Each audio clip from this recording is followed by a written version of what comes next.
adult audience. Loveline may contain sexually oriented content. Listener discretion is advised. Loveline with Adam Carolla and Dr. Drew. Hey, everybody, it's Loveline. I'm Adam. That's Dr. Drew. 1-800-LOVE-191. Dr. Drew, board-certified physician, addiction medicine specialist. Rob Schneider's here tonight. God bless you, Rob. Great to be here, Adam. Oh, Dr. Drew. Oh, it's the best. Oh, these are my jokes? I guess so. Rob's on the Tonight Show tonight. Yeah. Oh, he is. Those are his jokes. You want to read them now? Okay, so we can preview I don't think these are mine. We can watch him tonight about 11. We're just, doing the usual stuff. I was talking about, this new trend with where women are, these beautiful actresses playing ugly women in movies. Yeah. Last year was like Nicole Kidman with like a... Right. She had giant nose and... Or B. Arthur in the Pamela Anderson story. What's that? B. Arthur in the Pamela Anderson story. That's not mine, I swear. I don't know who that is. Don't read Rob's material. This isn't mine. That fits, doesn't it? It does. Yeah, it goes with it. And so this year is like Charlize Theron playing Monster, And I feel bad for all the unattractive who lose out there who can't even get a job playing an ugly woman. Right. Guys... guys got to drink a 12-pack to F you, and you can't get any work as an ugly actress. You know what? It's never going to get reversed. No. You're not going to have the unattractive women that they beauty up. I was saying this today with, I saw like 15 animal commercials. Speaking of the animal, we'll get to that in a second. But for the Super Bowl, there was like monkeys and dogs and cats, and there was a donkey. It was all, every commercial animal. And I was thinking... This is putting good human actors out of work. You're right. Yeah. No residuals. I mean, I'm trying to think. How does the animal get paid? I mean, you know what I'm saying? Yeah, the trainer gets paid. The trainer gets the same. I was working with these animals, and I knew that these animals don't know that they're in a movie. They don't, do they? But it's interesting because the really smart ones don't work for food. It's a relationship. Oh, really? And they're not forced to do things. If they don't want to do it, they can't. Interestingly, another thing, I was expecting to see Colleen at the Survivor reunion. I wasn't sure she's going to be there either. She wasn't in that. No, I don't know. I think she's over it. Well, let me ask you this. Speaking of animals and the animal, and you had all kinds of animals in the movie. Which one surprised you the most? Well, the one that almost tore my arms off was that. The only time I was scared on the movie was the orangutan. Yeah, There's only one guy in the world, Bobby Bersini. He used to be in Las Vegas. He's the guy who did the Every Which Way But Loose. With Clint Eastwood. And he got in trouble for there was a video of him beating the crap out of his orangutan. And let me say, what happens is one of his disgruntled employees, and isn't it always a disgruntled employee? And he videotaped. What happens is you got a full-grown orangutan. It is 7 times stronger than a person. If you don't grab a hold of it, and the way to calm an orangutan down is to grab it by his chest there and give it a twist. Really? And say, chill out. That's what I do to Adam all the time. Wow. Yeah, just grab it and twist and say chill. Yeah. Because otherwise things could get crazy.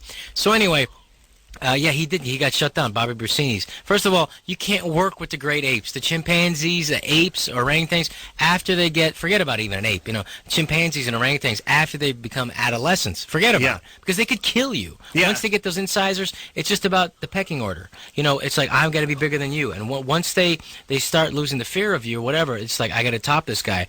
And I just hear these horror stories. This one guy who had a scar all the way up his neck and up to his face and said, what happened? Well, I was working with this orangutan, and I was comfortable with it, and I was driving my pickup truck, and it just attacked me. And I never even saw it coming while he was driving his pickup truck, and it just went mental on him. And he just Eastwood. Well, maybe like 10 years old. Maybe he didn't want to signal like Clyde. Yeah, but it went after him and went after him, and Wow. then literally.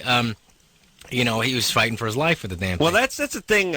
We used to work with some chimps in the man show, and something I didn't know about them is as soon as they hit like 2 years old, they're no good anymore. I mean, you can't work with them. No, after 10, after like 10 or 11. 10? Well, I thought they said, look, when they're young, maybe a little hyperbole here, but when they're young, you can work with them. When they get older, you can't work with them. No, yeah, exactly, because they become They want to be the alpha male. They want to be, they do the pecking order. And the thing is, it's not only that it's physically, their bone density is so much as like 9 times stronger than you. It was explained to me like this, because whenever I'm going to work with an animal, I said, what's the worst thing I could do to this thing? Right. Tell me about it. And they said that you got to understand that the density of it is like 9 times more dense than you, or maybe 7 times. So, for instance, if an ape or a chimpanzee drops from a 3rd-story building, it would kill problem. us. Yeah. It would just get up on the cement, get up Right. and dust itself off. Right. And you feel it in the hands and the arms. And what it also has is the thing that scares you is the adrenaline rush from a great ape. Is 9-to-1 ratio, like the most adrenaline you could ever have if you're in if you're getting a car accident or whatever, Right. or about to get, or Right. you gotta, your car lands and you gotta on somebody's leg, you gotta lift it off. It's Right. your kid. Right. You get a 1. That's the most you can get is up to Right. a 1.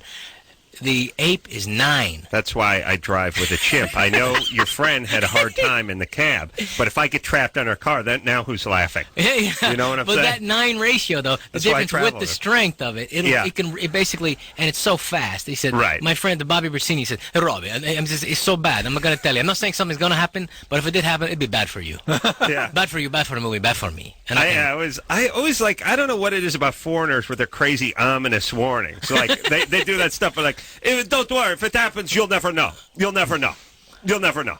If you wake up, it'll be in the you won't know. But You won't have time to He had sprint, this 14-year-old orangutan, this full-grown orangutan, and he just looked at me and said, I've never seen her do that before. I said, what? What? I said, I'm just saying it's something bad's going to happen, but if it did happen, it'd be real bad. And I went, okay, let's get it the hell out of here. I got attacked by. I did this thing where I let myself get attacked by a police dog once. They put you in the outfit. That's and the thing, not fun. It's and still scary. Not a good time. And again, the guys who train these animals, like I said, but they're sort of ominous, this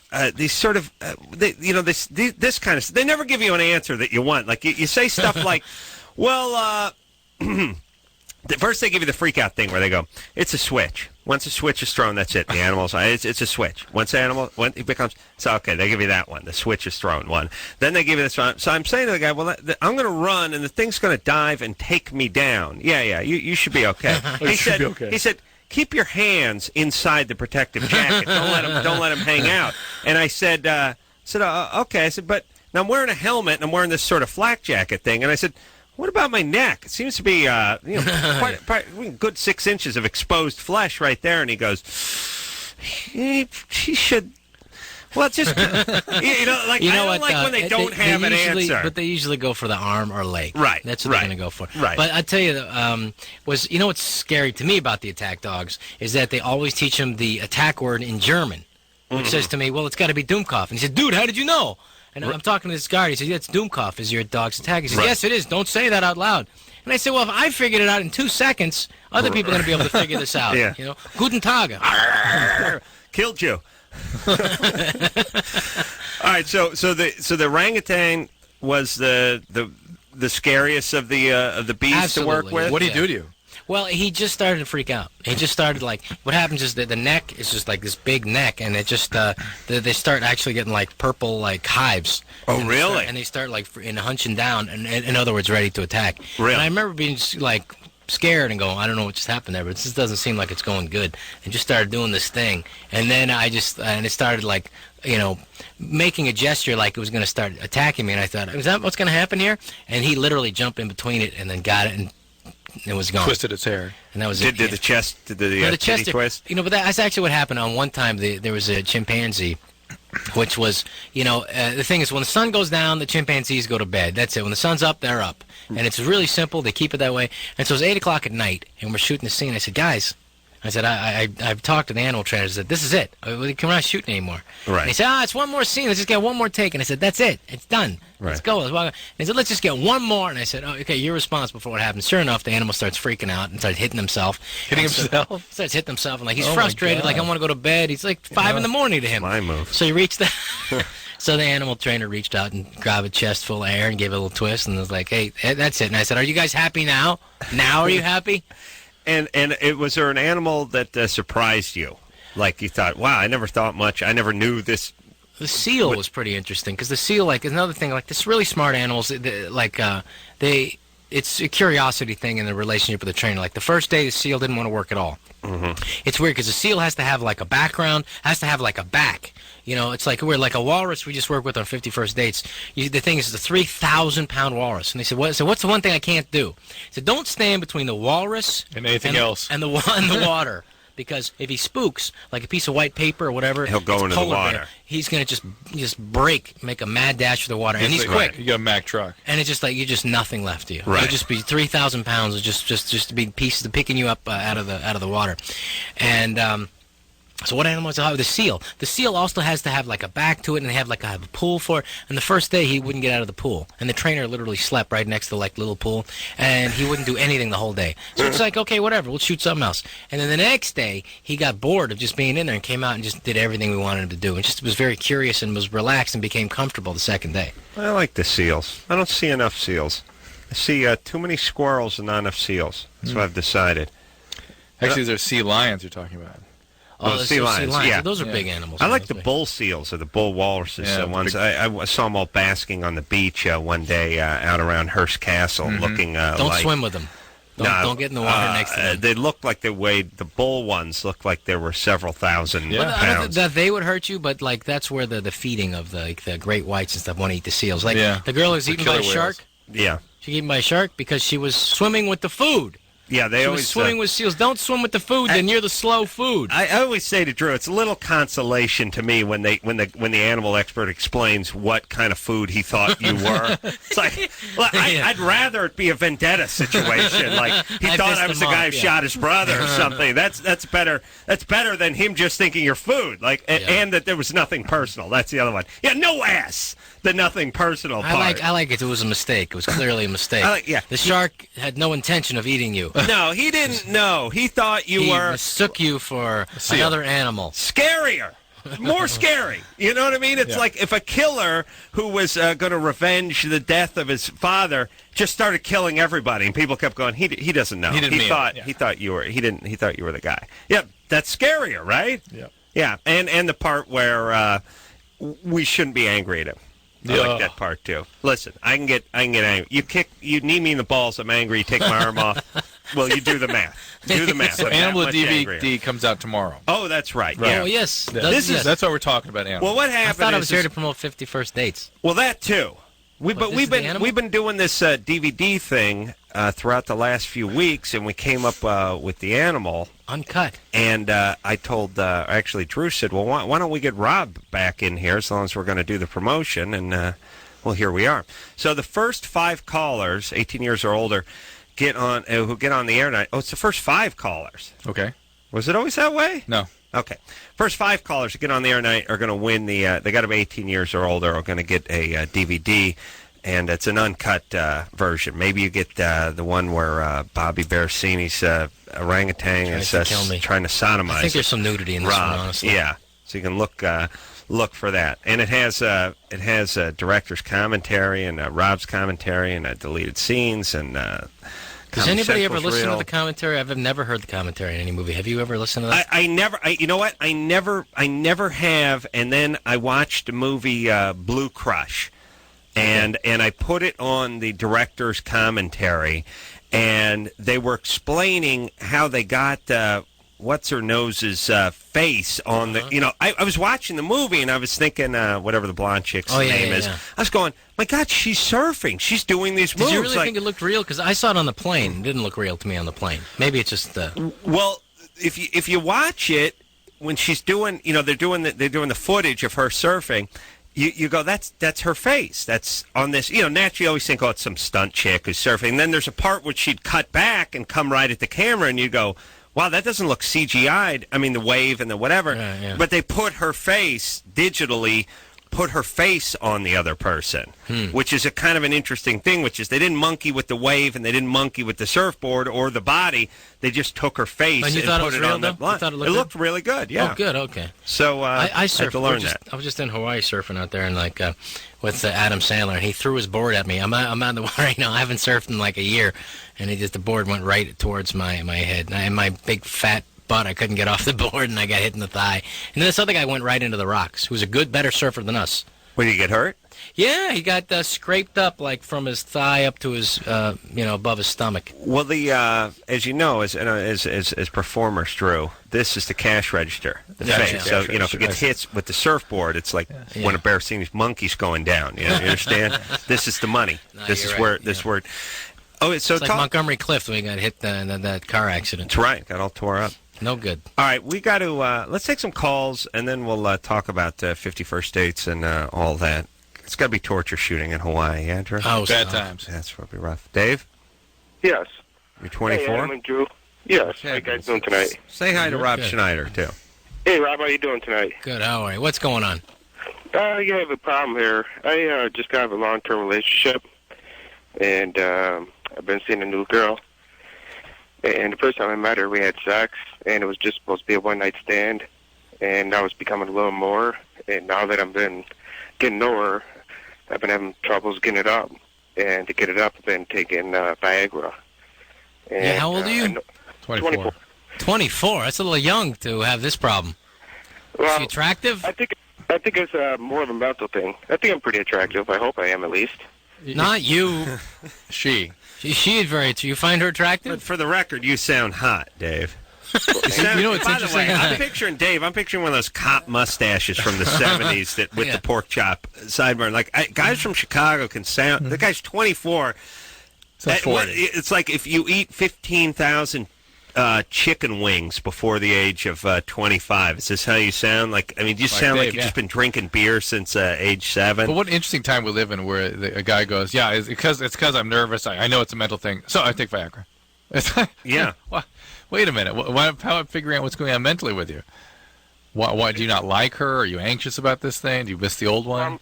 I'm very anxious about this, but, for the fact of sleeping her the first time, and, first time I've met her, and, I don't know, That's maybe a little nerve-wracking. But do you miss the old girl?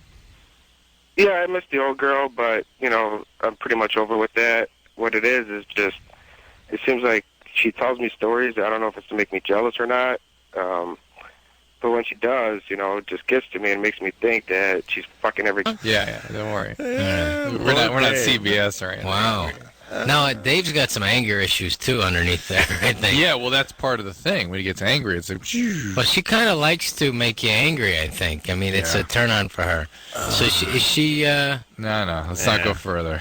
It's getting bad. He dropped the F-bomb. We had to put him on hold. Look, he Dave knows what's going on here. He knows what's going on.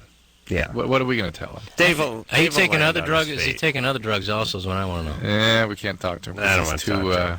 He's Okay. he's laden with turned on. expletives. Yeah. That's right. Christina, Yes, hi. let's stop talking to guys on this show. Yeah, I hear her. No, I mean you too, Drew. Be quiet. No, that's what I'm saying. That's what I'm talking about. Christina, Hi, Christina. Yeah, hey, what's up, you're guys? 20. Hi. How's it going? Great. What's up? Great. First, I want to tell y'all I love y'all. I used to watch y'all on MTV all the time, and I listen to y'all every night on my way home from work. Thanks, y'all. I missed that show. Yeah, me too. Did you ever do that? Yeah. Oh, come on, Drew. I don't remember. The Listen, it's been a long 90s are a time blur. now. Yeah. The 90s are a blur to Drew. He's kind of like, what do you call it? Oh, what's that guy's name? Timothy Leary. Leary. Yeah, he's missing him. This whole decade. What's happening, Christina? Nothing. About 2 weeks ago, I was having some abdominal pain, and last October, I was really sick, and I had gallbladder disease, and I had emergency surgery and stuff, and throughout that time, me and my boyfriend just became abstinent because I was so sick. And can y'all hear me? I'm on my cell phone. Yeah, we got you. Yeah, you're good. Okay. So I had surgery, and then after that, everything was good. I'd been Hold on a second. I just had an invention for cell phones. You need something built into the phone that just goes, uh-huh. Because the cell phone, like Drew and I talk every night on the cell phone, I think the thing drops off every 30 feet. Are you still so there? I'm Right. always like, and my mom, first off, she acts like she's a queen of Sheba. Are you there, Drew? Well, it'd be nice if it was some. No, then I do drop off, and you're like, yeah, my grandma. Oh, you missed it. You missed it. I've been on talking for a half hour before, and that wasn't even there. I know. It's like, you should have something, just a constant droning, like ding, ding. Yeah, how about a little background music? Or just maybe a little light or something. A little music. Just a little music, so you know when you're on hold, kind of thing, or you know when you're on the How air. about like Deep Purple Burn?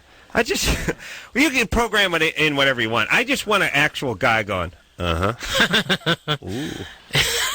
Every third uh-huh is an ooh. So it'd be like, uh-huh, uh-huh. And then a guy who's on crystal meth. All right, so Christina, you had gallbladder surgery. You were not sexually active during that time. Then you got pelvic pain, and what happened? Now what's going on? Right. So I was so sick when I started getting this abdominal pain. I was really scared. I didn't know what was going on. So I went to my doctor, and he told me I had chlamydia. And my sex drive, hasn't been as high as it used to be. How long ago was that treated?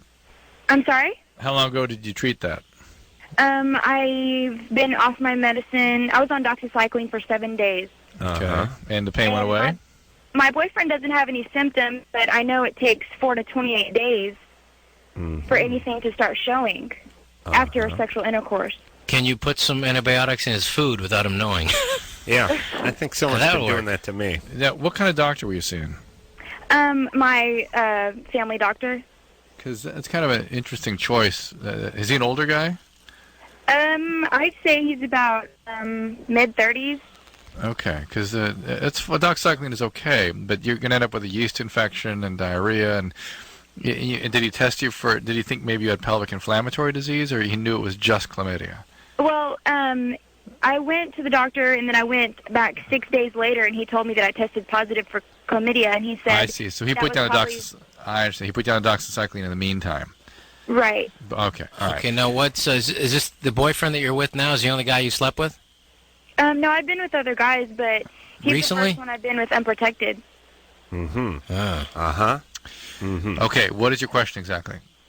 Having a sexually transmitted disease, is that... Her question is, when does the animal uncut version come out? It usually only does if you have a lot of pain. It sort of makes you aversive to it, right? It's like, ooh, it's painful. I'm going to stay away from that. I don't feel very sexual when I'm thinking about STDs and pain and whatnot. But no, not in and of itself. It should not typically. Answer to the animal question in stores tomorrow, by the way. Now, wait a second. So you got to get this guy who's a good chance that he gave you chlamydia. He has to be treated also. You got to get him some antibiotics. Oh, I thought you said he was on. Is he on it? Is he on it, Christina? No, he's not. But he's in full-time school, and has a temp job. So he's. But I told him it's no excuse to not go get checked out. Wait, no, you don't. Listen, Christina. You're going to give it to him. He doesn't even get checked out. Both partners are treated. He just gets treatment. Yeah. I know that. See, I've been reading about it. And he's not. He's refusing to take and admit that he has a problem. Listen, once again, the young lady has the goods, and there's no sex. Very simple. No sex unless he gets treated. He's on to me? You, yeah. Uh-huh. Well, it was a subliminal message to you anyway. Alexis? We've been talking about that a long time. Hi. Hi. We'll tease your call and then go to break. You're 19? Huh? You're 19? Yes. You want to dump your boyfriend because he's on crack? Yeah. Well, don't rush judgment there. We got to learn more about this guy. Sounds like a winner. He's not been home in 2 weeks? Well, we're not living together, but I haven't heard from him in 2 weeks. I know for part of that 2 weeks he was in the hospital because he used again and he was going to try and kill himself. Okay. Good time. Wow. You guys don't have any kids, do you? Yes, we do. Oh. And she's got that voice, too. She's got the trauma voice. You got that sexual abuse voice. No. What is it that sort of effed up white trash gene that has to push forward? Like, why is that so? What's so strong It's about powerful. that? It's just To reproduce? Yes, it's just it won't be stopped. It won't. What is that? Is it? I've asked that over many, many years of this show, and I can't understand. It's somehow going to fix everything. The child's going to fix it all. It's going to fill that void. Isn't that the sort of? But what? I mean, if in terms of the Earth. And, what evolutionarily? future, What evolutionarily? What was the plan? Yeah, Wouldn't that be the dinosaur that didn't move fast enough? You're saying? Yeah, what was the plan Intellectually? evolutionarily? It's why the chimpanzees are 7 times more dense than we are. That's You're right. Yeah, exactly. All right. Why is that true? I know it's my density. Let's take ourselves a little break. Rob Schneider. I think this is going well, though. Is in here tonight. We got off to a good start. The Animal, which is coming out on DVD tomorrow, uncut, director's commentary, Rob's commentary. It is. We'll give it away to the first 5 callers over we've the already age of done 18. that. Have we done I that? think we've had like 4 or 5 callers. Yeah, but what about that jack-off who used the F word? Yeah, let's He not gets give it one, to him. too? He doesn't get one. 51st dates. When's that coming out? All right, Friday? February 13th. Oh, we can Friday. All right. Let's take a quick break. We'll be right back.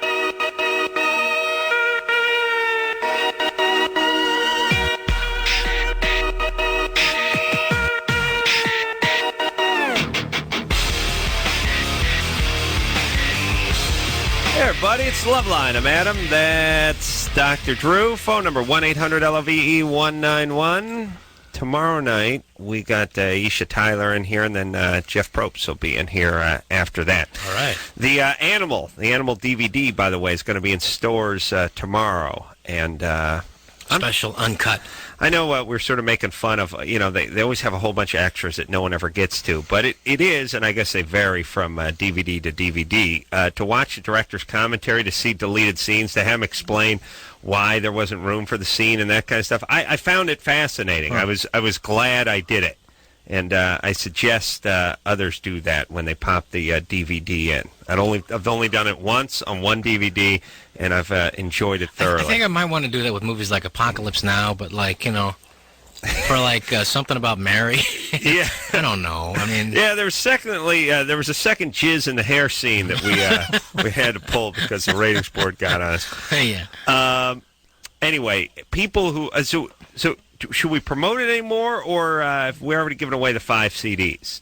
You see what I'm saying? Anderson? We'll give away one more. What the hell? We got plenty of gifts. All right, so you call in.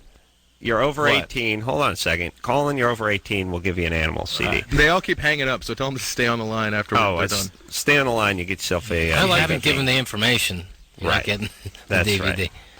All right, so Alexis over here has a 19-year-old. Yeah, 19, boyfriend on crack. Hasn't been home in a few weeks. Been in the hospital. Whew. Psychiatric hospital. You have a child. Yeah. You got one kid? Yeah. And the phone line dropped out. Yeah, you there? Yeah, I'm here. How old is your child? He's a couple months old. Oh, he. I always hate to hear that. She means, another porn star, another stripper. He means another guy to stick me up at the ATM. That's rough. I'm sorry, I'm being selfish, but you understand as a mother, right? Yeah. Okay. Now, you taking care of this child? Yeah. All right, so what is the question? The guy's already gone. Yeah, I was just wondering if it was a good idea. Like, it was the right thing to do. To do right what? Was what the right thing to do? Well, all right. Well, what'd you use to break up? A carrier pigeon? I mean, the guy's gone. How did you even know is a you're broken crack up? addict who's And he's trying to kill himself. And he hasn't been home What in 2 are you weeks. hanging on to? Well, he don't live with me, so I don't even know if he's out of the hospital because he hasn't got a hold of me or his mother. All right, hold on a second. What happened to you, Alexis? Were you Were you in foster care or something? What happened to you? Why do you sound divorced? so? Yeah, you sound so immature. I'm a little person. No. Were you physically abused in some way? No. Sexually abused? No. And nobody. Well, I guarantee you, there's a ton here. All right. What? Anyone drink in your family? No. Come on. What's up? Not adopted? When did you stop? When did you stop going to school? 2 months into my senior year. And when did you lose your virginity? Senior year of junior When high. I was 16. 16. And how old was the guy? 16. And how'd you get stuck, sort of wrapped up with the crack addict and pregnant? Like, he was really sweet. Yeah. And what does your dad do, by the way? This will tell it all. Metal. My dad's a security guard. All right. And he's not one of those guys with the attaché and the handcuff to the wrist going into the casino. He's more stand out front by the forklift guy, right? No, he's actually he sits at a desk all day. He's like a supervisor at a security Right, but the desk is out in the parking lot by a forklift. All right, Alexis, here's the deal. Here's what you could do. These are your options. You can leave this guy and be done with it. Yeah. Which we don't recommend because you have a child with him, and he's going to have to be part of your life on behalf of the child. The other thing you can do is find ways to leverage him into some kind of treatment, because he does not. I mean, he's already in a psychiatric hospital, but he needs to be required to go to a sober living and to focus on a recovery But it's program. okay to break up with him, too. It's fine to break up with him. If you stay with him, you got to go to Al-Anon. You have to. This will not work otherwise. All right. I got a hypothetical here. The kid would stand a better chance if With A, Barcini's Alexis, and raised him, B, Bobby Bersini, one of his chimps, raised it, or C, we hooked him up to one of those old medieval trebuchets, the old catapult. It worked on a pulley lever system, and we just fired him anywhere, any direction. yes. I vote for the trebuchet. Yeah, I think so, trebuchet. too. Absolutely. Would just 'Cause you whatever can way put the it- wind was blowing, would just point the trebuchet that way, and just launch the kid. And every time you mention Better the chance. animal trainer with the orangutan, all animal trainers named after characters in The Godfather. Is that, Maybe. Is that, Let me tell you about Bobby Basini. Bobby, let me tell you right now. He's a good man. He loves his animals. He always paid on time. That's Bobby Basini. Yes. His trademark is he puts a big B in fecal matter on the chest of his victims. Well, are you living with your folks? No. We're on to the next call. We got her, but we can't live in the past. She She but gets in the something animal. happened to her. Something very I can hear it in her substantial. I mean, voice. she's maybe just neglect. What does it mean for girls who use the baby voice constantly? What the heck is that all about? It's arrested development from trauma. Something really crappy happened to them at that age, and they just arrest. In fact, a guy at the Washington Post. Things. But go ahead. The guy at the Washington Post did an article on this because he heard us always talking about always nailing women in their 20s and 30s who sound like they're 4. And we'd say, what happened to 4? Nothing. Well, And Tom Shales did an sexual article abuse. Tom Shales did one of the articles too. Get me No, started. but what? He actually did some research on it, and people who study voice and study language, and whatnot, say there is something like that goes on. It's not very well So how do they established. get out of that? I mean, so this is a trauma but they're still talking like this, and I know a woman who still talks in this childlike voice, but she's doing okay now with her life. But she did have trauma. Well, the voice is interesting going to be. question. I mean, here's the thing. Voice may be fixed. It may be, but when your affect changes, your voice should changes. change, I mean, in general, that's not just little girls. If you think about it, sort of racists sound like racists, and angry people sound like angry people, and nice people sound like nice people. You know what I mean? You do sort of sound like what you are. And the same with the victims and all that. Also, there's an alluring thing too. I mean, there's that sort of Marilyn Monroe thing. They're bringing They're trying in to a use their victim. sex. Yeah, their youthful sex appeal.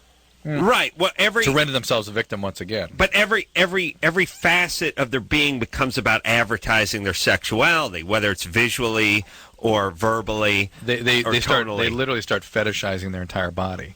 Their voice, everything becomes a fetish to try to reenact a trauma.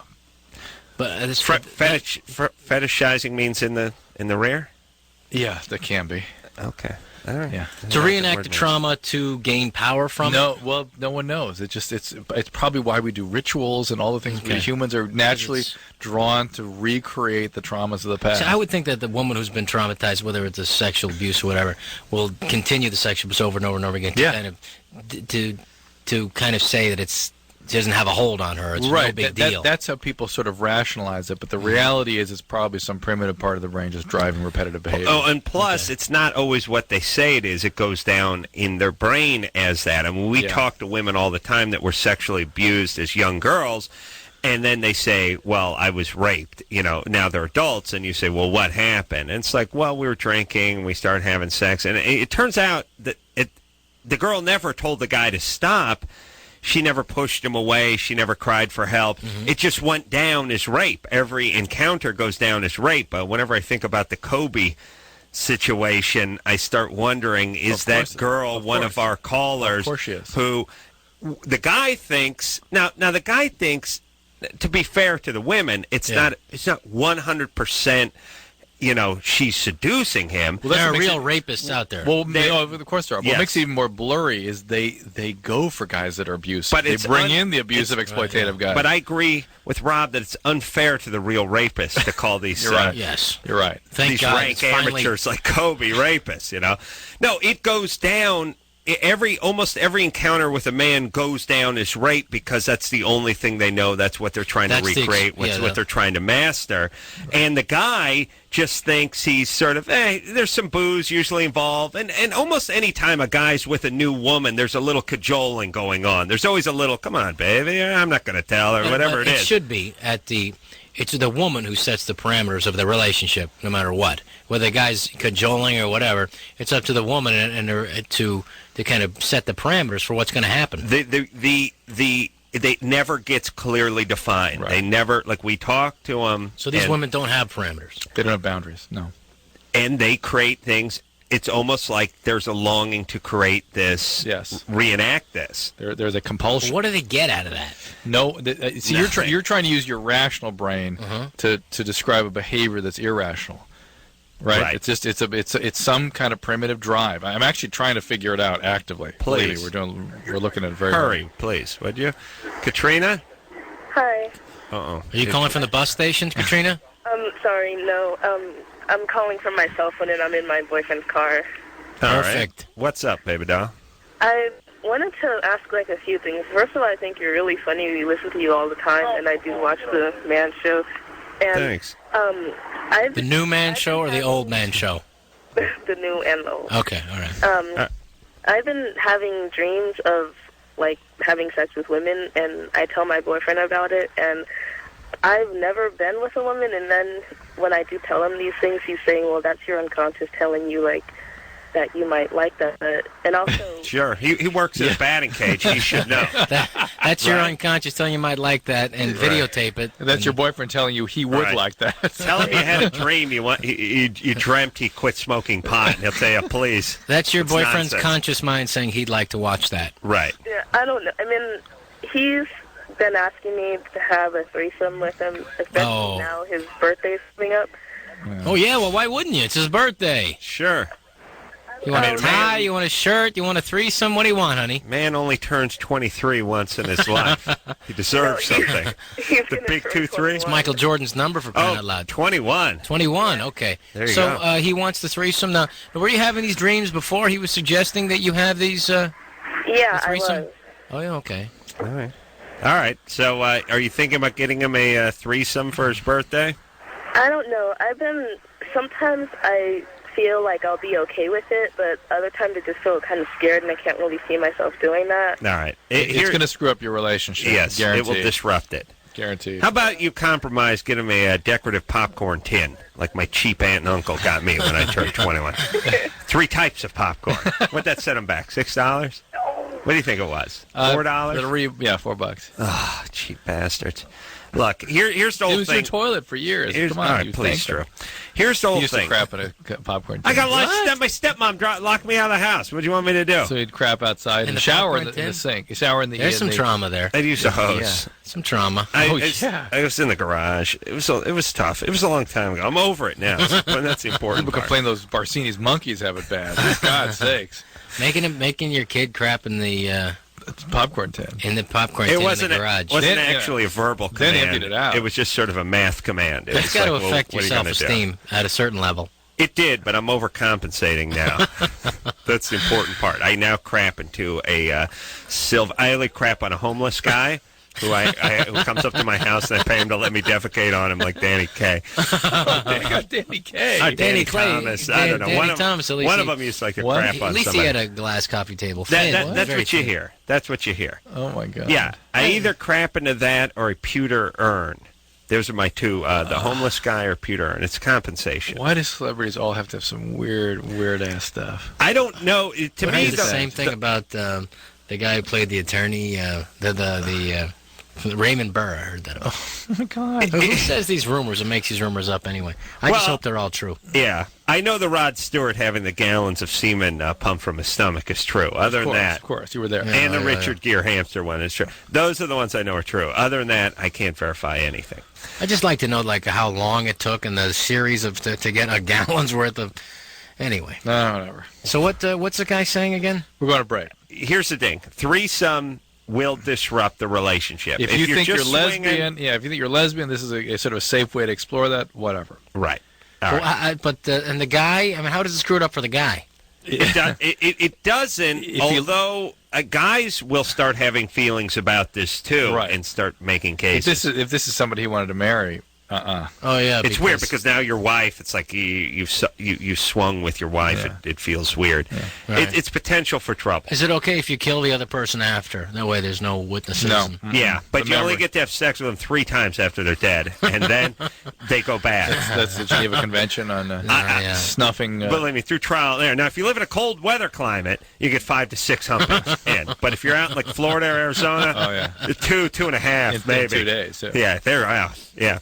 All right, we'll take a quick break. Rob Schneider here tonight. We'll be right back after this. Hey, everybody, it's Loveline. I'm Adam. That's Dr. Drew. Rob Schneider's our guest tonight. The Animal out on DVD, or I should say in stores on DVD tomorrow. And then 51st Dates is out the 12th?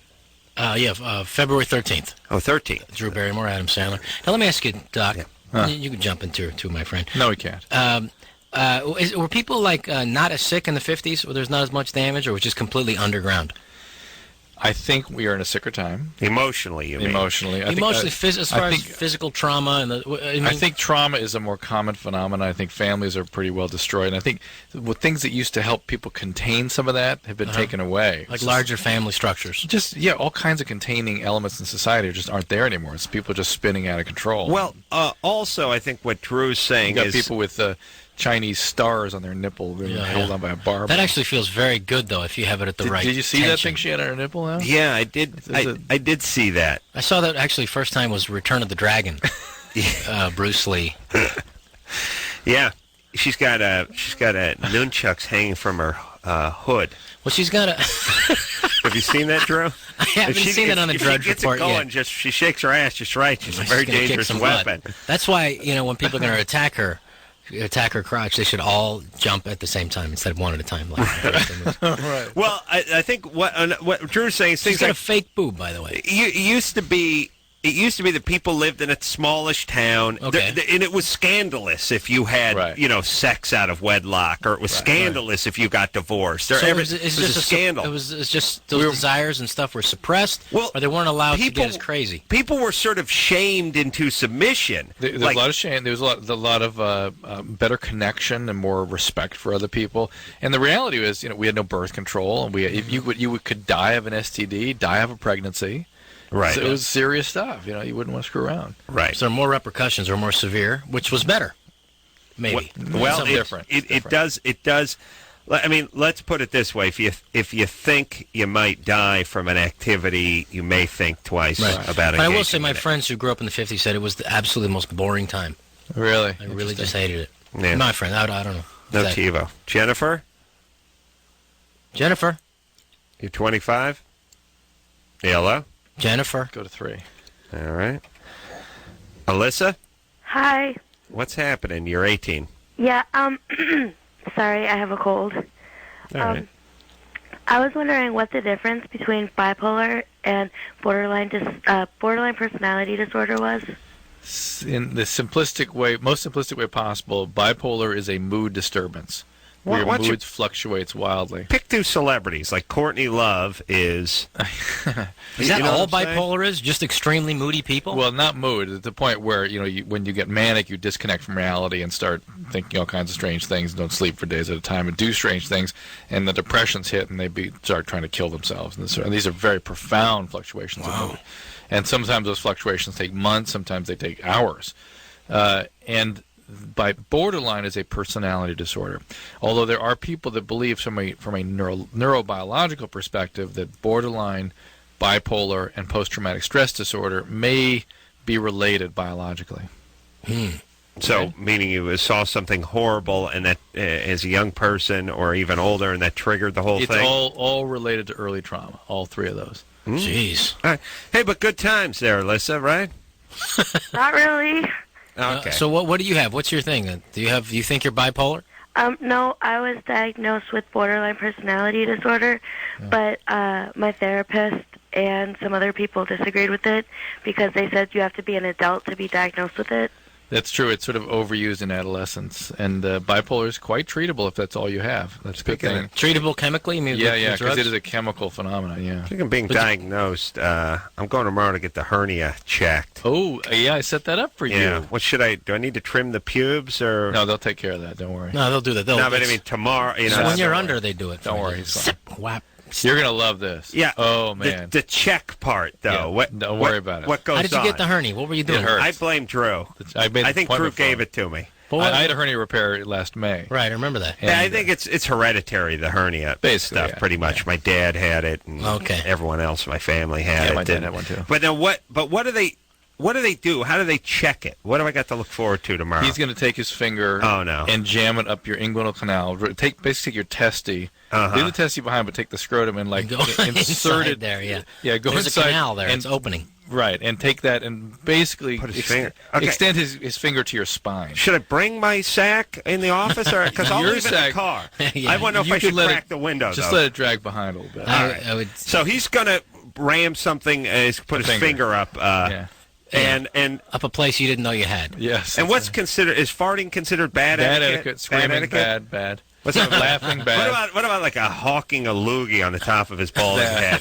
Would that be bad? What's usual is a hoo hoo hoo hoo, and then, like animalistic kind of sound. Is it like the ear boxing bad? No, right? the appropriate response.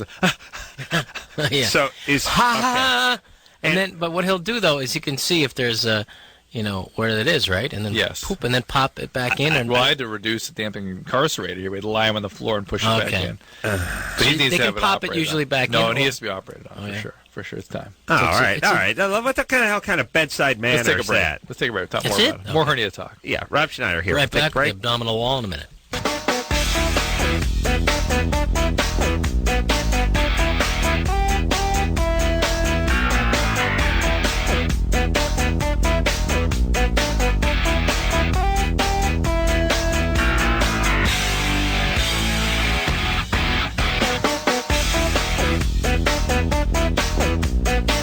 Everybody, it's Loveline. I'm Adam. That's Dr. Drew. Is that Osprey?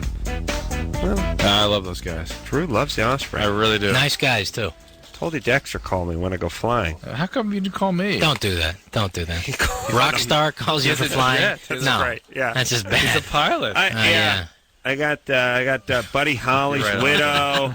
We got the roadies from Skinner. We're going up. Yeah. Yeah. There's some clouds gathering. Don't worry about that. We'll fly right above that. Yeah. Head on. I remember my brother John was at the Super Bowl and coming back, and there's like Dan Aykroyd and James Brown or whatever in this old jet private, and there's an old plane. He said, "I ain't getting on that. I'm not doing that." That you can just read that story already. Yeah. I wonder, I'm trying to think, like, who's the biggest flying jinx? Do you know what I'm saying? Rockstar. Rock promoter. Rock promoter's good, yeah. I think so. And Rockstar, pretty good, Yeah. I don't like, you know what I don't like to see? There's certain flight jinxes things. I don't like to see the guy with the video camera buzzing around, like if he's laughing, just holding at his wife and pretending to be a bird, I don't like the number if it's like if there's too many 8s in it or whatever. If you're getting off on a plane, if it just would sound too good, it's just like, wow, that, flight 808. It's like, doesn't sound. You wonder. You can read about it the next morning. I don't like it. I don't like when a fat guy sits next to me, not because of the space problem, but because of the weight problem. Even though logically I understand there's 70 tons of luggage underneath me, I don't like the big lump next to me. I think, wow, this is. We're not going to be able to move with this guy. Like, I look at it as more of a bicycle than an airplane. Like, you know what I mean? When a big guy sits next to you, just kind of. I like spindly people next to me. Would you ever want to take one of those courses that it's a survive a plane crash course? No. They give you like a little kit, and they give you this thing you put over your head, and it gives you like 2 minutes of oxygen to get out of the plane. Really? Yeah. Yeah. And there's all these sort of... I don't want to take it. First off, I do believe, by the way, that if you take a survive a plane crash course... You're going to die in a plane crash. You're gone up 10,000%. 10,000, because whereas God doesn't have a traditional sense of humor, he has more of a cruel, drunken cousin sense of humor. Yeah. Here's what I think about. Well, what about these guys that you can go and get your tests, they can check everything inside your body in and out and see like disease before or as it's happening. And I think that's a bad idea. Do you? Drew doesn't think it works. It does. It's BS. It doesn't work. Okay. All it does is it defines your anatomy in that moment. Anatomy, not disease, not biology, not anything else. Just your anatomy in that moment. And yeah, there's something to that in that there are almost no tumors that can be preferentially detected that way that you can do anything about. Oh, really? So basically, except kidney. Oh, really? So you find out because it's solid. solid Yeah, mass. solid tumors. Now, we find a solid tumor in your pancreas, pretty much curtains nothing to do anyway. Lung, So basically, you could find out you have a benign cyst, and you can't do anything about it. You just know it's there forever. you don't need to do anything about it. You wake up in the morning and like, well, I got that cyst I on got my that back. there. I got that going for me this morning. So it's not. I mean, we're not quite at that. I mean, we're heading toward that We're heading towards direction, that. right? It's not Star It's Trek where sort they wave a wand over you and you figure out what's going on. Right. All right. Or Let's, Star Trek. Yeah, that's right. Let's talk to what percentage of people call Star Trek Star Trek? I would say it's in the 70s. I'd say it's lower than that. 60s. People Okay. say Star Trek. I think Do it's they just not? accent. Yeah? I think they mean I Trek. think it's accent. Yeah. I just thought it was track the whole time. A trek doesn't mean that much to a 9-year-old. You know what I'm saying? And that's when you learn it. Upstate New York, Star Trek. Sure. Adrian, Yeah? you're 18? Yeah. What's up? Hey, I got a question for Rob. Yo. Yeah, the animal was filmed in my town a few years ago over in Sonoma. Sure. Yeah, and I went and saw the filming, and I saw this really cool scene where you jump over a car, and then I went to the premiere over at in my town, and then we were all disappointed. None of the scenes were there, and I was wondering what's up with that. Well, the movie ended up being like 3 hours. It was like Dr. Zhivago, the animal. It was and so they just we cut that whole segment out. But it's actually in this. That's DVD. why you got to get It's the in this DVD. one. Yeah, that's what I was going to ask you. I think it is in this one. I know it's in the TV version. Jump over Did you a see it car? on TV the other day? Yeah. And actually, it didn't really look that good, honestly. The jumping over the car, apparently I'm not able to jump over a car. Apparently I'm not that talented. You don't look like you should be able to jump over a car. So anyway, it just never came out that great. And but it's on the TV version. We actually finished it it was on TV the other day, and it is in there. And but look- I got to tell you, the town was great. We had a great time up there. Well, let me say this. People should not get such a huge charge out of seeing their own crappy town. Like, I do that because I grew up in North Hollywood, and that's where they film everything. Right. And I every time I watch Adam 12, it's like, he's on Magnolia. He's heading south. He's going. Yeah, I know. You lived there your whole life. You hated it. What? So he passed the Shell station. That's the one that's on Laurel and Magnolia. It's like, yeah, no S. You drive past it every day. Is it that big a thrill to I see? watched Freebie and the Bean when I was a kid. And I went, oh my God, they're in San Francisco. That's where I live. It's the greatest. It's not like there's you standing on the corner with a sign up that says, My town. my town or something. No. It's just drive down the crappy But street. the humping of the mailbox was done in Sonoma. All right, and that's They humped it. the mailbox there. You'd be happy with that. I'm gonna watch it when I get home today. Alicia, Yeah, hi. you're 18. Yeah. Your ex-fiance left you and screwed your best friend. Yeah. Oh, baby doll. And you want him back. Well, yeah, pretty much. I don't know, because, like, he tells me that he likes me a lot and everything, but then, Sure. like, when I tried, showing affection and everything, and then he started just saying, oh, well, let's just be friends and everything like that. Some people define insanity as going back to the same situation without any significant change and expecting a different result. Yeah. Really? Wow, that's crazy. That's good. And You here's just described most of my life. and here's a guy that, although he tells you one thing, his actions speak far more loudly about who he is and what he actually feels. Yeah. His words are merely to manipulate you to get you to do the things he wants. Well, period. Ironically, the words are only to be believed from the kind of people who don't do bad actions and deeds. You know what I mean? Well, I mean, here's what I'm saying.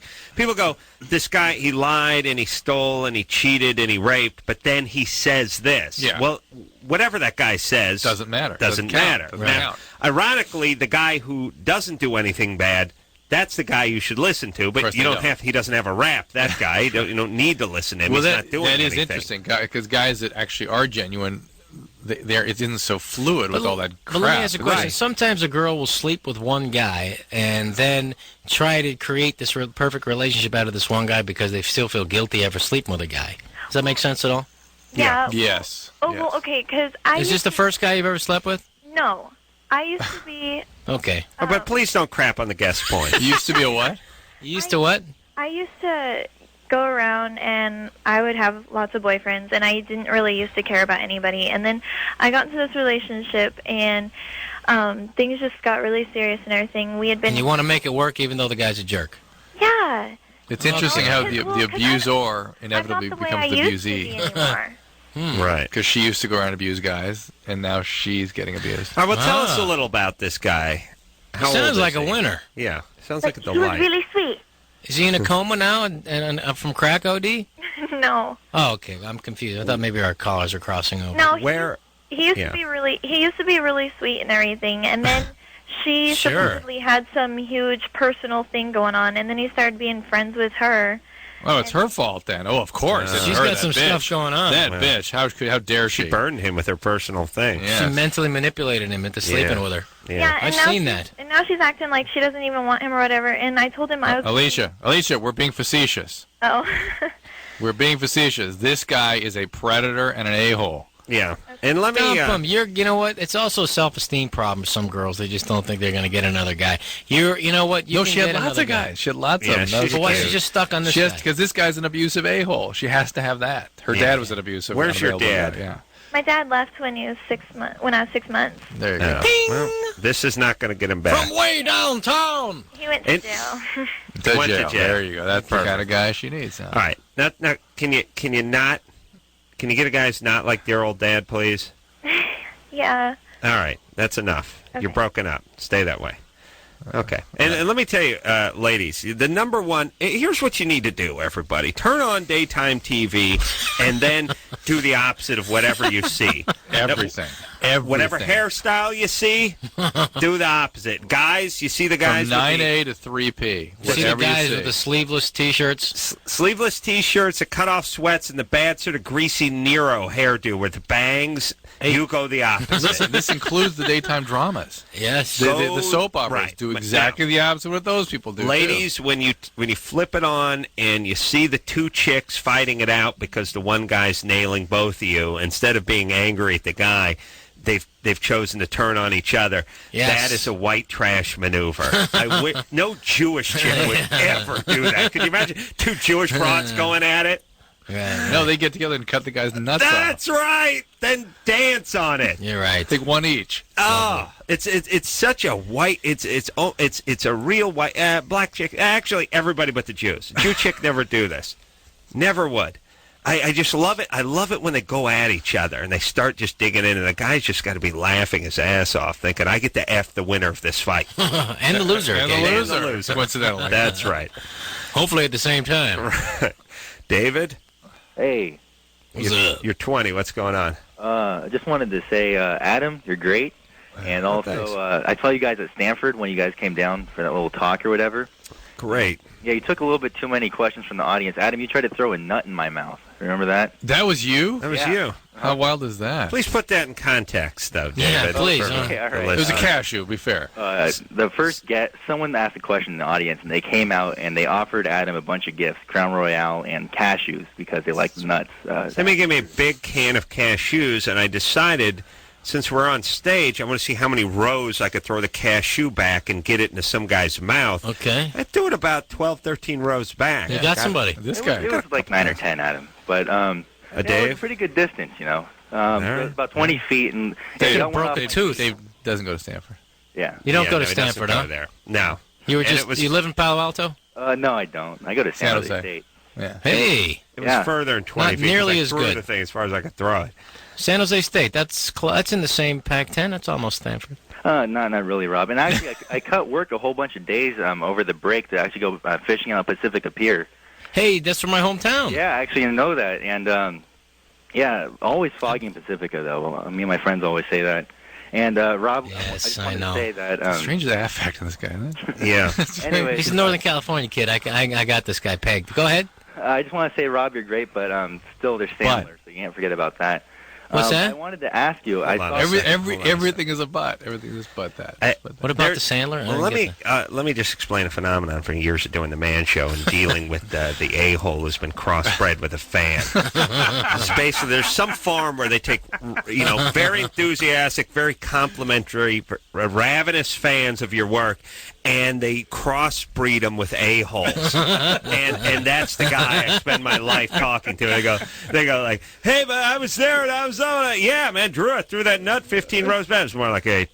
Yeah. Rob, big fan of your work. When's Sandler going to give you another gig? you know, it's like they never. Everything's but everything. Yeah, everything. They just there's. I was wondering. I felt a little nervousness in his. He's talking like. Yeah, well, he goes. Oh, the Pacific Pier. It's always foggy there. It's like what? Yeah, really? We needed to hear about the fog in Pacific Pier. It's like it sucks there. Tell me something I don't know. I was in Houston and by the way, no bigger fan cross with an a-hole than you find in the Boston area. By the way, I saw some. I was in Houston. But those saw are at some least Patriot full of fans. enthusiasm. He's doing some sort of celebrity whatever, and the guy called me over and he's like, "Hey Adam, come here, man. We're big fans, Adam." And I'm like, "Hey, what's happening?" He goes, "Oh man, that Kimmel, man. Whoa, you're so much funnier than Kimmel. What's Kimmel doing? What's he up to now?" And I said, "He's got his own network talk show." And the guy goes, "Dude, well, I don't know what you're doing, but you should try to get on that show." It's like, what? He flipped the compliment on me in a second. Like, 1 second he was a fan, the next minute Kimmel sucked, and now Kimmel's great, and I should be getting on Kimmel's show. People come up to you and go, "Hey, that was pretty good. I saw that movie. That's pretty good." Yeah. They can't give it up because it's some reflection on them. It was pretty good. I mean, the middle part was kind of... The beginning was good. I would never go up to anybody and bug them. I just never would. And how about say something even remotely? I would anything would be. I would heap positive. a little praise and then move on. And maybe not heap, but just straight appreciation. Yeah, this was terrific, or I really like this, and I would never want to have some coded thing kind of just even a pleasure to meet you. Yeah, just like this transparent put down. Hey, David. Yeah.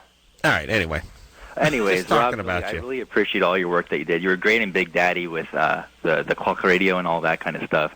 And also, thank you, Rob. One of the best things I've ever seen you do was that laugh that you did on the roast of Hugh Hefner after Gilbert Gottfried told that joke. That was a genuine laugh. And Gilbert Gottfried. There's certain guys that just kill me. Yeah, he's funny. And Gilbert just got my, and plus it was just the most. You didn't see it on the show how really disgusting the jokes he was saying was. Yeah, he was just absolutely the filthiest. You were there that night. That coming out of Gilbert Gottfried must be surreal. It's just he just kills me. He's like a machine gun. It just pummels you, and he just always was making me laugh. He just murdered me. Yeah, he actually went up. He did about 20 minutes when everyone was supposed to do about 6 minutes. The filthiest. The filthiest X-rated material you've ever heard in your life. I think it was an old joke, but he embellished it and delivered it impeccably. And the room was, falling off their chairs. But then they couldn't show it on tape. So God knows what actually was on the finished edit. But anyway, yeah, he is really funny. What's up? Hey, David, anything else? I just wanted to say, ask Rob if he had anything else coming up planned. I mean, it looks really promising in 51st Dates, so I just want to know what was next. Any more, cross-dressing for him or talking to animals and sleeping with him? I did a couple of I did the animal one and the cross-dressing movie. I don't know. It just seemed like it was fun playing a girl. I hadn't seen anybody else really do it. And the next movie is Deuce Bigelow 2, a European Gigolo. We start filming in a month. Where do you shoot it? In Amsterdam. So you might want to come out and visit. Oh my God! Wow. Let's go. Let's do Loveline from Amsterdam. Do it 9 in the morning. Yeah, it'll be fun. It'll be awesome. We'll do it from Johnny's Coffee Shop. Oh, Rob, you got to include us on that. Oh, you got to come. Okay, we'll definitely do it. All right, we'll work that out. Jade. Jade. Hello. You're 18. What's up? Hi. First, I'd like to say thank you for taking my call, and second, I love the sound of your sexy voices. Wow. All right, baby doll. Well, thanks for calling. Yeah. So my question is, I really like this guy, and I wanted the opinion of a true man on how to approach him that I like him. Okay, first of all, if you just go up to him and say hi, and that's about it. That's all you're going to need. Let's think about it. No. No. What do you want from the guy? Who is he to you? I mean, what's his relation to you? He's my friend. I've known him for about a year and a half. And Oh, okay. No, Rob. Huh? Oh, wait a minute. Does he have a girlfriend? No. He's really kind of mellow and shy about that kind of thing, I think. How come he's never hit on you if you've known him for a year and a half? That's what we're getting at here. Okay, if it's a cute girl and I'm a single guy and I've been friends with her for a year and a half, there's something else happening. Unless you were not available. Were you not available for some reason? He did hit on you, right? I was with someone else, but now I'm single. Okay, now when you first met, were you attracted to him?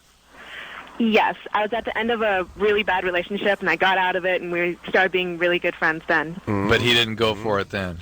No. All right, hold on. Let's convene for a second. First off, if a chick is hot and a guy is single, you need no strategy. It's like Mike Tyson saying, "I'm going to fight Dustin Diamond. No. What should I do?" It's and literally the answer is, just go, just show up, just walk forward. You'll be fine. To me, it's even worse. It's like, what's this? We've got all these sharks. We're throwing the chum in the middle. What's the strategy? How do we get the get sharks a to bite? How do we do that? Right, yeah. right. No, there's no strategy. No strategy. Show up. That's the strategy. So, but I'm thinking, but don't though, blame the shark. The shark thought you were its favorite meal. And by the way, do we really know what they have favorites, or do we have one that's like lactose intolerant, or what's it, allergic to things like shark's favorite meal? Like, I bet his favorite meal is anything that falls off the goddamn boat. Like, they'll eat license plate. A lawn chair if it falls like off. if I just took a frozen turkey, used the trebuchet, and launched it off the back of it, that would be the shark's favorite meal. And by the way, shark's favorite meal is a rotting whale carcass, 13-year-old Hawaiian chick, a piece of an outboard motor. Do they really have favorite meals? Someone swimming with seals. That's right. So she would be the chump. Now, the other thing is when a male and female get in a friendship, it always starts is because somebody's attracted. Yeah, and then the other that brings you together. You have to be in a relationship to get hit on, to not get hit on. But he wasn't attracted because she was the one that was attracted to make the friendship. So, and has he ever hit on you since? Lately, I think he's sending me mixed signals. He's acting like a girl, like with the mind games, you know? Like what? Give us an specific example. Okay, I asked him why he was talking with me because I said, "Oh, you probably talked to me before my right?" And he said, "No." Close though, and I was, kind of thinking there. I might be crazy, but I could be thinking he likes me there. Mm-hmm. That sounded crazy, absolutely. Yeah, Jay, don't you don't have to bring out the Ouija board and the Rosetta Stone and stuff. Guys are very specific and very direct. Yeah, once in a while you run into a guy who's a little spastic who can't get out of his own way. In which case, okay, here's real. I hate to say this, but booze must be involved. You guys must go. He's a raging alcoholic. He is?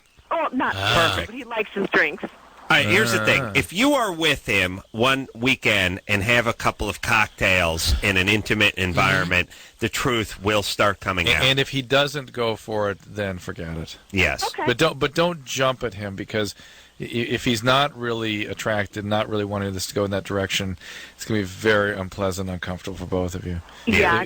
Just open the door, just kick open the door and see what happens. Once you opened up the whole, the breast thing, and he didn't move on that, there's something weird going on there. Because usually, if you're that direct to a guy and he doesn't make the forward, leap onto you, then I would think a lot though. But he's kind of shy and reserved in that way. Stop making excuses for him. I don't know. I'm thinking he's got some sexual confusion, or he's just not into it. That's right. Go out and have a couple boozes with him and see what happens. Those are the two options. Really. Without alcohol. Well, yeah, you can use Quaaludes. Just be in a sort of a alone, quiet moment. Why? With Oh, what are you, 18? You drink wine cooler. So no. Alone and quiet by yourself. And just leave the door open. Give him drop a couple of hints and see what happens. Yeah. Al Green. Yeah, little Al Green music never hurt. Set the mood. Rob Schneider's in our studio tonight. The Animal out on DVD starting tomorrow. We'll take a quick break. We'll be right back. Hey everybody, it's Loveline. I'm Adam. That's Dr. Drew. Phone number 1-800-LOVE-191. Rob Schneider's in studio tonight. He brought us both grenade-sized avocados from his own tree. So, yes, so we have many fruits, my wife and I. Those of you who are listening to the show, we got a caller from Wisconsin over here who's eating her heart out. It must be late out there. Go ahead, put her on. Let's put her on. The point is Rob is either picked himself or more likely had his assistant pick a large avocado. I got a big tree and I got the pole. This is a pineapple-sized or papaya-sized avocado. Let's put it this way. If I threw this at your head, you would die. Times, yeah. And if I put it in trebuchet... I could do some damage. Melissa? The trebuchet show. You're calling from Wisconsin? Yeah.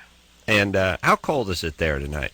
very cold. It's like probably like 13 degrees out right now. Mm-hmm. That was crazy here. It's actually warm. It's actually warmed up for them. Yeah. It was unbelievable last week. Below, like all last week. And have you ever seen an avocado? Yes. Have you eaten an avocado? You've cooked with avocados? Yes. Well, not really cook. I make dip and stuff. Good. But by the way, they call it dip in Wisconsin. You want to hear what a horrible cook my wife is? I walked in the kitchen one day, saw her peeling an avocado like it was an orange. Yeah. And I was like, oh my God. And she's like, what? And I was like, are you serious? Like, did you know I was going to walk in? Like I said, when I was masturbating and I said that I knew you were coming in and it was a joke. Is it that kind of thing? She's like, no, this is how you do it. I was like, I'm gonna kill your mom. This is horrible. Oh, by the way, speaking of traumatizing on the wife, let me just say one thing. We'll get to Melissa in 1 second. Just remind me of something. Drew, there's like, we got every invention we need. It's like, there's 32 different kinds of bottle openers, right? Yeah. Cork pullers, wine and bottle of wine. I don't need 32. I need like 2 good ones or even just 1.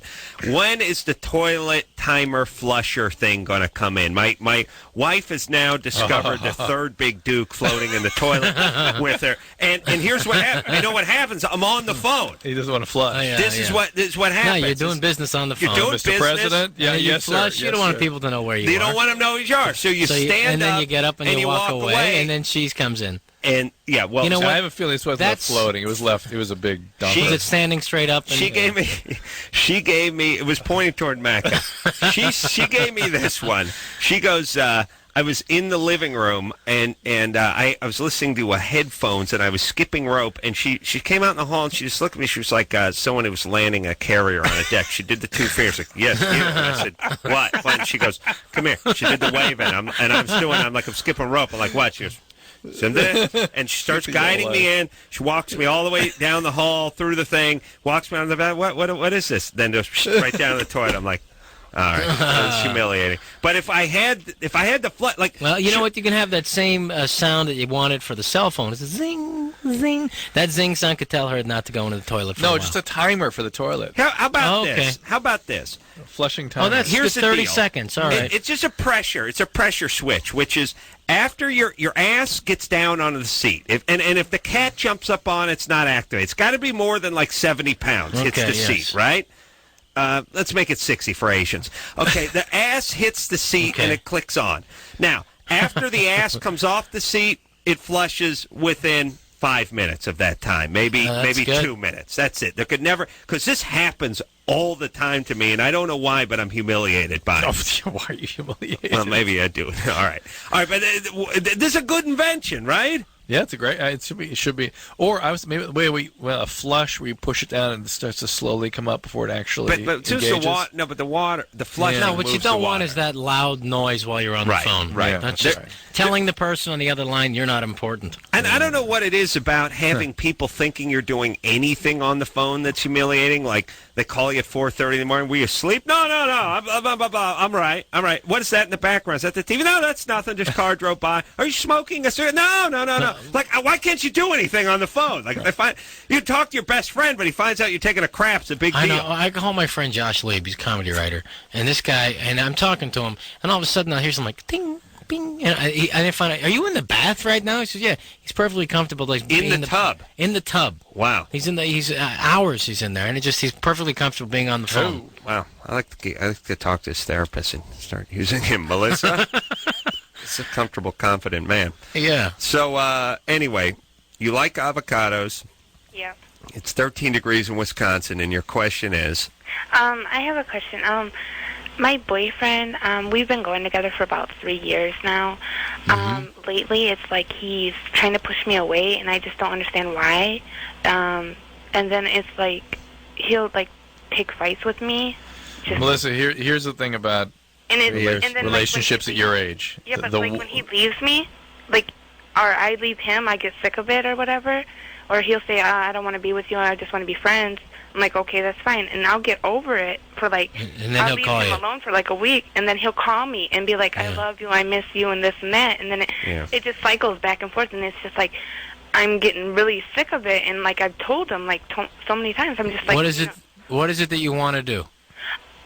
I love him, but I want to leave him, but it's just like when I do and when I get comfortable, like being by myself, after the first week, it's just like, oh, okay, I can do something. Okay, a couple things here. First of all, I think that I love him, but I want to get away from him. I don't think that exists after 35. It's like, I'm done. I want to get away. That's it. You don't fool yourself anymore. No, with you that. pray one of your friend's bones or so. By the way, just leaves you alone. take it easy on yourself because it's extremely common. Everyone, this is like the guy.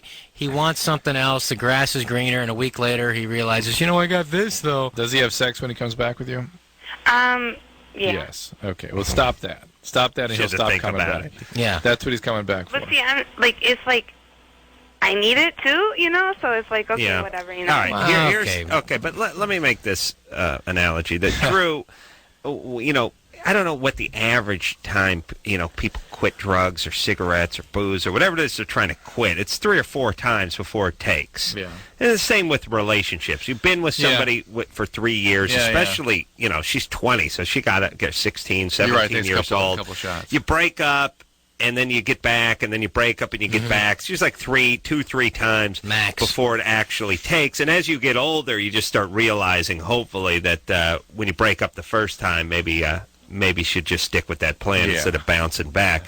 But this thing is this is what happens when a relationship is sort of coasting to a stop. Yeah. It's sort of like eventually, if you don't quit, he's going to quit.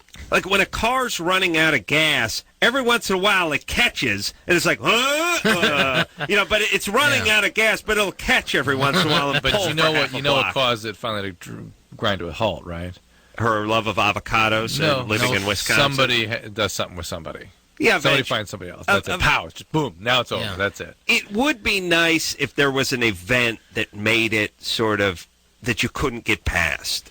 You know what I mean? That, right. But she hasn't set any boundaries in this relationship with this guy. She keeps taking him back, and so he gets what he wants. And then, she's feeling like not the most highest self-esteem in the world, so she keeps taking him back.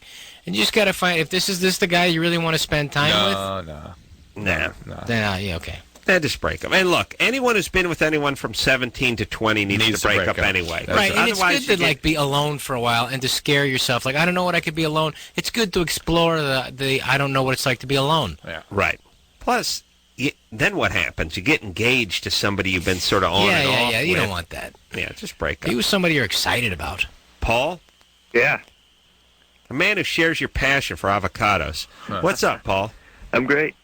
Hold on. I don't like this exporting of our fruits and vegetables to other places. It used to be one of our things. Like, hey, Hawaiians had their pineapples, we had our avocados, and we could laugh at other cities and states. Now everyone's got something. Everyone's got everything, though. I've got a patient brings a bunch of Hawaiian papayas every time they come in. And that's nice. They brought a bunch, and they are so good. It's nice, but if you live in Hawaii, you got to be angry. You got to be angry about that. Yeah. It's like tumbleweeds in Hawaii at papaya. They're just everywhere. They grow like weeds. So good. They're amazing. I love that. Little lime on there. Got it. What's happening, Paul? Indigenous originally to Brazil, but really? Yeah. Who they make fun of is the Portuguese over in Hawaii. Oh, really? The Portuguese guys, the ones they make fun of. Yeah. They don't have Polacks. Hawaiians make fun of that. Pineapple's also from Portugal. From Brazil. The Hawaiians make fun of the Portuguese? Yeah, that's the person they make fun of. It's like the Chinese and the Hawaiians and they make fun of the Portuguese. I don't know why. Yeah, just the way it works out. Hey, Paul. Yeah. Hey, Paul. Yeah. Go ahead. What's happening? Yeah, I can't go to sleep unless I have sex or masturbate. Me either. Okay, next call. Yeah.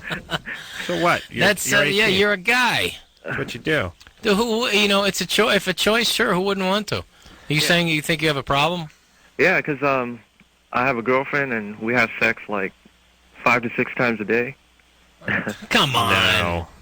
I don't know if something's wrong. It's bogus. I don't know if something. Okay. I like. Here's how you know it's bogus. No question. Yeah.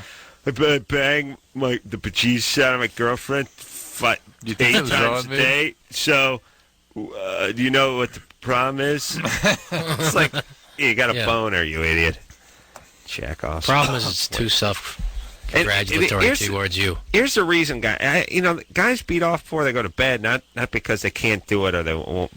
they have to do it or they won't be able to go to sleep. It's because they know it's going to be a good 8 hours before they can do it again. To me, it's like why you take a leak before you take a drive to San Francisco. It's like, there's no toilet in your car. You got to get one in. You're going to be down for a while. Could happen, earthquake or something. Sure. Well, okay, Meteor. Yeah. Let me give you an example. You didn't beat off, and now like a missing piece of a Skylab goes right through your bedroom and crushes you, and there you are. Oh, it's tragic. Here's what gets me. Here's what I always think about. Like tonight, I was on the way over here. So I better pick up a little dinner. So I make my buddies stop at a place. We get some food. Now I'm going by the food section in Wild Oats there, and there's sushi. And I'm thinking, if you're going to buy sushi at a supermarket, if just in case, chances are it's not bad, but if it is bad, no one's going to feel sorry for you. We're like, what were you thinking getting sushi in a supermarket? Just like, people who go out and do those like parasailing in Mexico, and then they get killed throwing the rocks. Well, what were you thinking parasailing in Mexico? So I'm always thinking of like, if what you're going to get sympathy from or not. When you do something. Sleeping with a Haitian hooker. Well, what were you thinking without a condom? Why, Right. And it is true that the fact that you're gone is secondary to how, what took you out. Yeah. I'm convinced I'm going to be crushed by something frozen, a piece of food, like a pot roast or how about something. that gigantic, when the ice that comes out of the blue toilet. Ice. No, the toilet blue from ice. the plane, yeah. Yeah, they call it blue ice. Blue ice? I don't know the term. What? It's the stuff, sometimes there's a leakage of the blue plane. Ice, Drew. That'll be frozen at 30,000 feet from a plane, and it's the blue, liquid toilet stuff from the toilet, and it'll actually leak out from the plane, and it will drop and be a chunk of ice and could just kill you. You didn't know that? Urban myth. No. It goes. Went through a guy's boat and stuff. Oh my God. Well, here's the whole thing about planes and boats and all forms of transportation before just a few years ago. Somebody was like, look, we're 30,000 feet in the air. Why should we store a big barrel of poop to bring back with us to the airport, for Christ's sake? Yeah. I'm not, we're over the ocean. Who's going to know? Not bringing macadamia nuts back from Hawaii. We got a big tub of, we got enough weight. First off, there's weight issues on the plane. Secondly, who wants a big tub of crap? Well, we're over the Atlantic. We're 35,000 feet in the air. It's just drop in the ocean. Yeah. Cruise liners used to do this, too. Trains. In Europe. People in Winnebagos. It's just a hole, And trains in Europe, they just dump it out? Yeah, it's not dump it, it's just a hole. It just goes right under the track. Yeah, I think this, maybe this start. Now, people never did this back when they just rode bicycles. Did they just, guys just crapping while they're riding that bike with a giant wheel? Yeah, but in England, back in... be so far off the ground? The Middle Ages, what they do, they just throw the crap over the fence. If I don't see it, the neighbor doesn't throw it back, I'm where I'm going to put it. All right. Until they start throwing it back, and then the plague. Yeah, then came the decorative popcorn tin, and that evolved into the toilet. All right, we're break. All right, let's take ourselves a little break. Rob Schneider here tonight. We'll be right back.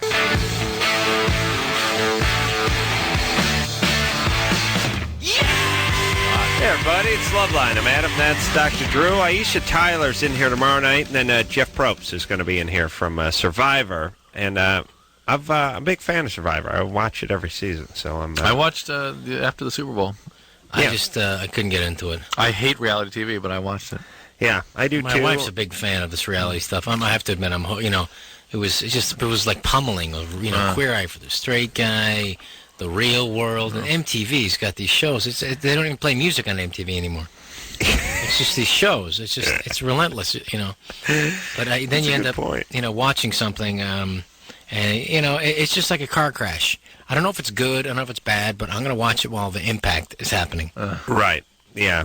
Well, it's just everybody getting in everyone's face and confronting everybody. Can you imagine how weird it is? Can you imagine somebody like Rod Serling looking at television in modern culture now go, well, Rod, here's the idea.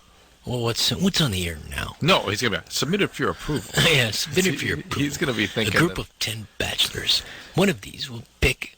Like, what? Well, I find myself getting uncomfortable with certain rituals involved with, like, she's going on a date with one guy and making out with him, then she's out with another guy and she's making out with him. I get sort of humiliated for everybody involved and want to avert my gaze. But Survivor, at least there's an object and sort of a theme and a game to play. Yeah. I'm all right if they sort of pick a direction other than just out-and-out humiliation. John? John, you're 18. Yeah, 18. Yeah. Where's by the way, Adam, I think you're like a freaking god. And Drew, you're like a genius. And Rob, I think you're real time. I'm a big fan. I love doing the hot shake. That was pretty awesome. Thank you. Yeah, anyways. Okay, here's my problem. The thing is that recently, I don't know why, like, I have no idea. But the thing is that I've been having problems with, like, masturbation. It's like it doesn't happen as often as it did before. What are you, 30? How long have you been off your usual pace? 18. Excuse me? How long have you been off your usual pace? I don't know. It's been, a couple of months, actually. Probably 3 or 4 or 5 months, you know? Okay. All right. Yeah, and by the way, let me hold on. Let me tell you something about masturbation. But it's anytime you want to achieve a goal, you don't sit around and wait for opportunity to come knocking at your door. It's right there in front of you, pal. Pants, you start beating off. It's like it's like he hasn't been visited by the beat-off fairy. You just got to set a goal. You just got to set yourself a goal. I know, Adam, this is hard for you to imagine, but most men beat off when they have an impulse to do so. They have a desire to.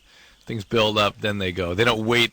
They don't unload before it's even. All right, and wait till one of those guys doesn't do it before he goes to bed, and as Rob says, a meteor or a light aircraft, a police helicopter, something crashes through the roof and kills them. And on the way, when you hear that piercing noise on the way down, the last thing they'll think is, I should have jacked. Pow! That's right. John, have you started any medication or anything like that? No, actually, not at all. Hey, so is it like is it like abnormal for me like to do it only when I have the urge, or what? No, that's normal. How often do you have the urge? In a day, probably sometimes like not even at all. Like in a week, it'll probably happen about 2 or 3 times a week. You know? You're perfectly normal. That's fine. You're perfectly normal. Just chill out and go enjoy the rest of your life. This is not a problem. For real? And like not at all? Okay, Oh yeah, you're fine. I'll have like pains like in my scrotum too, like some. Oh, you're screwed then. No, I take it all back. Both sides are one side. You're going to drop dead in a week, and your balls are going to fall off. Well, think how far we've come from the day when the guy was like, I can't talk about masturbating. No, it's crazy. Now it's like, I'm not what, doing it 3 enough. times a week? Yeah. It's like, oh, my friends. What? Now, a little pain down there, if you haven't had unprotected sex, that's normal. You're fine. Don't worry about it. Don't be so paranoid. Get a hobby outside of your pants. You can get epididymitis, and you could get a testicular torsion. Is that? Pretty common. No. Yeah, what? Pretty common. Testicular what? Torsion, where the testes twist sides up. If the pain persists, I've never known anybody who has that. Well, I've seen a few hundred cases, but the point is, if something really hurts, get it looked at. But it's probably nothing. Rob only knows Sandler, and the guy beats off in the tub when he talks to him on the phone. Those are those two guys are fine now. No torsion, then it doesn't exist, Drew. All right, let's talk to Sam, who's 19 years of age. Sam? Yeah? Oh, Sam the chick. Yes. Yeah. I like that. What's up?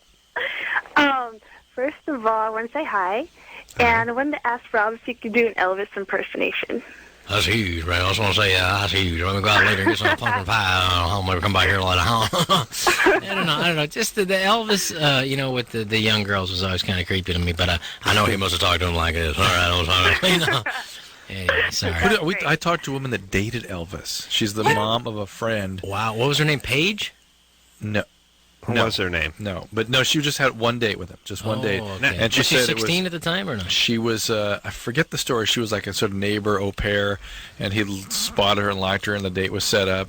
And she said he's everything weird and bizarre and awful. Let me tell you, he was intoxicated and drowsy. He fell asleep. Well, how old was he at the time? Older Elvis? Middle older. But I'll tell you, like, that must have been the Vegas years. Yes, something in the 70s. Just prior. Because my cousin, who was from the Bay Area, her best friend was there a whole chapter in Elvis What Happened about her. Really? She was 16. Here's the weird thing. And she told me about the story. And she was still a knockout when I met her when she was in her 40s. Anyway, she was 16 and she traveled with her mom to Vegas. And then she had a big teddy bear in the front row and everything. And then after she sat down, somebody, came backstage and said, E would like to see you. Wow. She was able to figure that out. And so then he takes her up to his room and they're talking and, just whatever, in his bedroom till like 5 o'clock in the morning. Finally, Elvis says, oh, by the way, how'd you get here?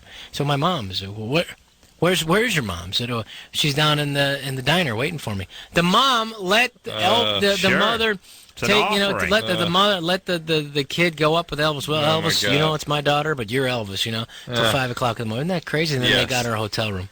Just crazy. No. But anyway, my dad did that with Paul Lynde. He offered me. Really? Yeah. No, it was 1976, That was Grandpa Munster. 75. No. Yeah, it was one of the bigger names of the time. Yeah, yeah. He just waited in the lobby. I blew Paul. He was wearing a kerchief at the time. That's all. Just that and a tan. Hey, he was funny. Funniest center square ever. And Solomon. Sam? Yeah. What's happening? So what's the deal? I forgot already. Oh, yeah, I almost forgot, too. Well, I classified myself as one of those girls who has to have the guy that I can't have or whatever. Why don't you stop doing that? Huh? Because you're the girl that a lot of guys can't have. Why don't you stop doing that? No, I'm the girl that wants the guys that are unavailable. We got it. Why don't you? all right. Why don't you stop doing that? Well, isn't it sort of a rite of passage? I mean, Yeah, it's time to stop. Yeah, but does this behavior stop or does it wear off? You know what I mean? It wears out. It's more like when you get tar on your foot at the Yes. beach. You just wear it off. Well, through emotional, beatings, you finally you discover that this is not something that's rewarding. It's something that's punishing me, and I'll stop doing it. That's right. Right. Well, yeah, but it's sort of like gambling in that. But there's the next score around the next corner. I could do it. But yeah, eventually you lose enough and just stop going to the casino. And Sam. Yeah. All right, but So how you're unavailable is 19, this guy? Is he your teacher? What is he? Your girlfriend's boyfriend? Is it your friend of your dad's? I mean, how unavailable is this guy? Oh, no. He's my ex-boyfriend. And so it's just like we keep going back and forth, and I hate that. So I tried dating like the boy. Can you lie and say it's your dad's best friend just to make this conversation more interesting? Yeah, that's what Rob can say. I knew it. And then say I have a gift. And then No, so what? It's a boyfriend, and what's the deal? Now you want him back, and he's with somebody else? Oh no, we keep getting back. We keep like getting together and breaking up. So Sam, we covered that. Speaking already. of breaking up, we got to take a break.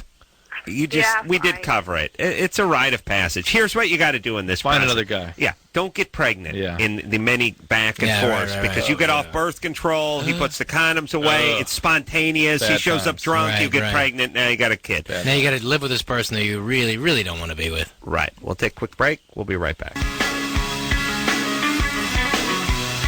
Hey, everybody. It's Loveline. I'm Adam Carolla. That's Dr. Drew and Rob Schneider, and that's the end of the show. Is that it? That's it. I thought tonight would be the night we're going to go to 4 in the morning. We could, but then again, maybe not. Animal is the name. We'll of the do that new, when we're in Amsterdam. Yeah, All in broadcasting Amsterdam, together. We'll do 20 hours in the summer, straight. Yeah, we'll do one of those bad DJ things where the guy spins records for 44 straight hours while he just drinks coffee and does trucker speed, and somehow it's a testament to the guy. And by the way, I don't want to hear a guy spin up for 45 hours. No. Rob Schneider, The Animal, which is out tomorrow on DVD. It's got all the added footage, deleted scenes, and it's got Bobby Berasini actually giving commentary. Bobby Berasini actually being torn in half. By Jim. So, until next time, this is Adam Carolla for Dr. Drew saying mahalo. First, I'd like to say thank you for taking my call, and second, I love the sound of your sexy voices. Rouse. This has been Loveline. The opinions expressed on this show are not necessarily those of the staff, management, sponsors, or this station. The producer for Loveline is Ann Ingold. Loveline is a presentation of Westwood One Entertainment.